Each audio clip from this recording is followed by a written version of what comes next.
Let's have a look at the components within the system. There's really just three parts to it. We have the control surface up here, which doesn't pass any audio, but it controls the audio passing through the system. This is where all the mixing takes place. We also have the stage box, which handles all of the inputs going to the system and all of the bus outputs coming out of the system. The stage box usually is located on the stage, and it handles all of the inputs coming from the stage and going from the console back to the stage. And over here we have the local rack, which houses the DSP engine for the whole digital mixing system. On the back of the local rack, which we'll see a little later, you also have some local patching points for inputs and outputs.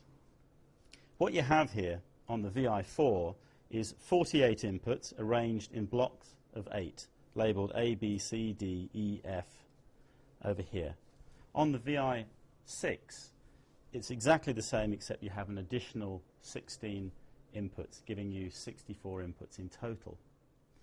On the VI4 system, you have 24 output buses. Now, these are for your auxes and group outputs and matrix outputs. And again, on the VI6, you have an extra 8 outputs, giving you 32 buses. A very good point to mention here is that every single bus on the system, whether it's a VI4 or a VI6, every single output has a physical connector. The stage box is connected from the stage to the back of the local rack using these two connectors here. It's a single connector which plugs in here, locks into place, and these two connectors are identical. This is the main output for all of the channels coming to and from the stage box, and this one here is just an auxiliary offering redundancy in case there's a failure for any reason on the main connection. So here we have the local rack, and this is located at the same place as the control surface, and it houses the DSP engine for the system. And this DSP engine is based on Studer S-Core technology, which is a 40-bit floating point architecture.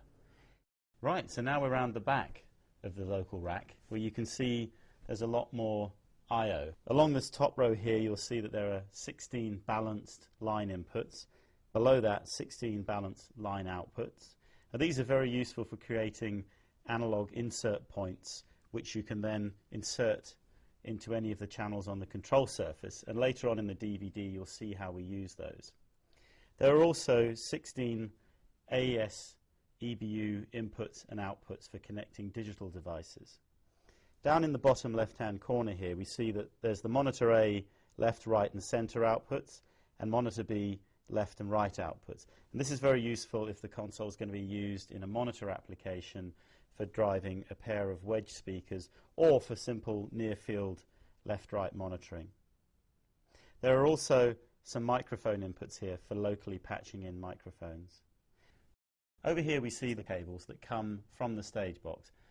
You have two of these, as I explained earlier. One is for redundancy.